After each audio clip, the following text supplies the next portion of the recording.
за да участват в дискусията по избора на зоните за въздействие в интегрирания план за градско възстановяване и развитие на София. Благодаря и на колегите от екипа, които се отзоваха и са тук на разположение да отговарят на вашите въпроси. Няма да ги представям, защото екипа включва повече от 30 човека, включително и сътрудници, включително и анкетьори, студенти от двете специалности архитектура и урбанизъм, които ни помогнаха да проведем част от нашите изследвания. Каква е главната цел на този план? Прескачайки всички общи неща, които вече се казаха многократно, за които имаше безброй много публикации в специализираната преса, аз ще пристъпя към тази цел, която е записана в нашия договор с възложителя. Трайно подобряване на икономическото, социално и екологичното състояние на градската територия, чрез интеграция на всички дейности в плана по такъв начин, че от връзката на отделните части да се получи онази синергия, която ще окаже значително въздействие върху облика на целия град. Така че, преследвайки тази главна цел, ние имаме да изпълняваме няколко задачи, които под една или друга форма с малки различия са записани и във всички останали договори и в тръжните документации на останалите 35 интегрирани плана за градско възстановяване за развитие. Какво сме свършили до момента?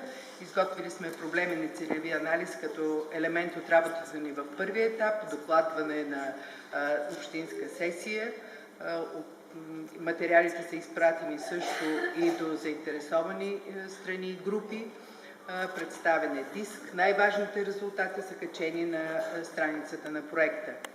Разработена е визия за развитие на София до 2020 година, като тя е обсъдена на форума Валрек, включително е подложена и на изследване чрез едно социологическо проучване и анкети. Третата задача е определението на зоните за въздействие, която приключва сега през месец септември. Идентифицирането на заинтересованите страни е една тема, една задача, която върви от началото на проекта до неговия край, предвид на това, че състава на тези заинтересовани страни се променя в зависимост от задачите, които изпълняваме. След това имаме поредица от обществени обсъждания, анкети и кръгли маси, които също вървят от началото на проекта и ще го съпътстват до неговия край. Разработване на стратегия и цели на интегрирания план, която ние в нашето предложение разделихме на две. Стратегия и цели на интегрирания план, но също и специфични цели на зоните за въздействие, защото, както спомена архитект Жоржета Рафаилова, те са три различни, с специфичен характер, така че там целите ще бъдат и малко по-различни. Следващата важна стъпка, по която вече сме започнали работа, е идентифицирането на проекти и проектни идеи, които ще бъдат реализирани в бъдеще в зоните за въздействие в границите на интегрирания план. Както споменах, работим вече по тази задача, за да можем още от сега да имаме яснота каква е проектната готовност за различните територии в границите на столичния град. За тези зони за въздействие и за отделните програми и проекти, включени в тях, ще бъде изготвен план-график, включително и една програма за реализация, която ще се ръководи от част от нашия екип с Розалина Козлева начело и с нейните колеги от фирмата партньор.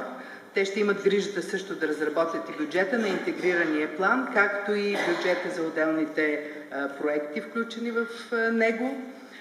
Паралелно с това ще се изготвят индикаторите за наблюдение и оценка на интегрирания план и ще започнем и стъпките по определяне на необходимостта от извършване на екологична оценка на интегрирания план. Последни наши задачи са заданията за подробни устройствени планове, там където е необходимо да се изготвят нови или където има нужда да се актуализират съществуващи такива. Изготвяне на заданията за проектите, които са включени в интегрирания план и накрая на финала обобщаване на всички резултати в документа Интегриран план за градско възстановяване и развитие, който коренно ще се различава от всички материали, които до момента представяме като резултати от работата ни в различните етапи. Кои са допълнителните елементи на интегрирания план София? Изготвили сме една ясна методология, съобразена с методическите насоки на Министерството на регионалното развитие, система за управление на ресурсите, информационни, човешки, времеви, финансови, които имат елементите управление на качеството, план за управление на риска и управление на комуникациите с един комуникационен план. Досещате се, че част от тези материали не са качени на сайта по ясни причини.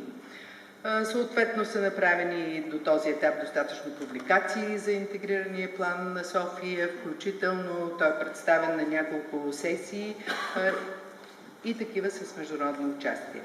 И разбира се, на финала това са поредицата от отчетни документи. Какво показа нашия SWOT анализ за силните и слабите страни на столичния град?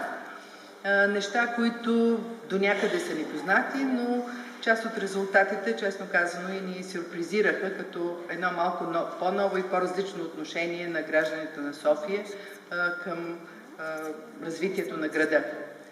Към силните страни, разбира се, на първо място се посочва стратегическото местоположение, хилядолетната история и многопластовото културно наследство, уникалните природни характеристики, това са минералните води на града, планините, парковете. Факта, че София е главен административен, икономически, образователен и културен център също е доста важно в изготвянето на интегрирания план, защото заедно с всички проекти, които ще бъдат реализирани в бъдеще, ние трябва да подсилим тази функция и тази роля. Традициите и потенциала в информационните технологии също би следвало да се посочат.